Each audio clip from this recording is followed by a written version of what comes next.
তাই মানব কল্যাণের মানসিকতা আমাদের প্রত্যেকের মধ্যে বিরাজ থাকা উচিত। স্বামী বিবেকানন্দজি যেটা বলেছেন, service to man, service to god, অর্থাৎ মানুষকে সেবা দিলে ঈশ্বরকে সেবা দেওয়া। মাদার টেরেসা বলেছিলেন, আপনি যদি দৃশ্যমান মানুষকে ভালোবাসতে না পারেন, তাহলে অদৃশ্য ভগবানকে কি করে ভালোবাসবেন?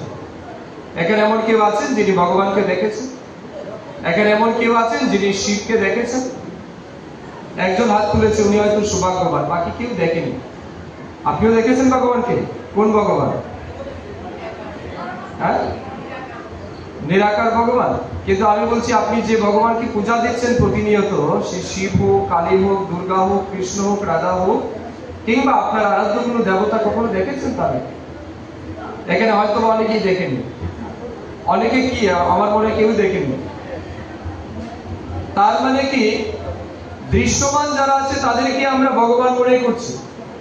তাই দৃশ্যমান ভগবানকে যদি আমি ভালোবাসতে না পারি, সেবা দিতে না পারি, অদৃশ্য ভগবানকে কি করে ভালোবাসবো? এটাই সবথেকে বড় প্রশ্ন। এখন প্রজাপিতা ব্রহ্মা কুমারীর তাদের যে কনসেপ্ট এবং ফিলোসফি, এটা আমি সত্যি খুব খুব পছন্দ করি। কারণ আমি মনে করি বর্তমান সময়ের মধ্যে এটা অত্যন্ত প্রাসঙ্গিক, এবং এই সংস্থার যে কাজ বা উদ্দেশ্য, এটা মানুষকে, ব্যক্তিকে পরম ব্রহ্মের সাথে যুক্ত করার অন্যতম পন্থা। এখন পরম ব্রহ্ম কি, নিরাকার ব্রহ্ম কি, এগুলি জানতে হলে আমাদের জানতে হবে আমি কে। আর এটা জানার জন্য কারোর সময় নেই, এটা জানার কারোর সময় নেই, কেউ চেষ্টাও করছে না।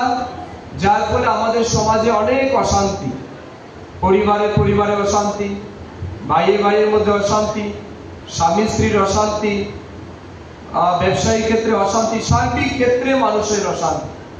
আমি দেখছি একজন জনপ্রতিনিধি হিসেবে প্রত্যেকদিন মানুষ আমাদের কাছে আসে, কত রকমের অসুবিধা নিয়ে, কত রকমের সমস্যা নিয়ে আমাদের কাছে আসে।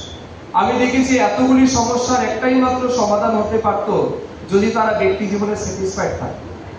ব্যক্তি জীবনে মানুষ স্যাটিসফাইড না, দিল মাঙ্গে মোট, আমাদের আরো বেশি চাই। কিন্তু আরো বেশি চাওয়ার আগে আমরা কি, আমি কি, এটা যদি আমরা জানতে পারতাম তাহলেই হয়ে যেত। শাস্ত্র বলছে, কাতে কান্তা কস্তে পুত্রাহা সংসার অতীব বিচিত্র।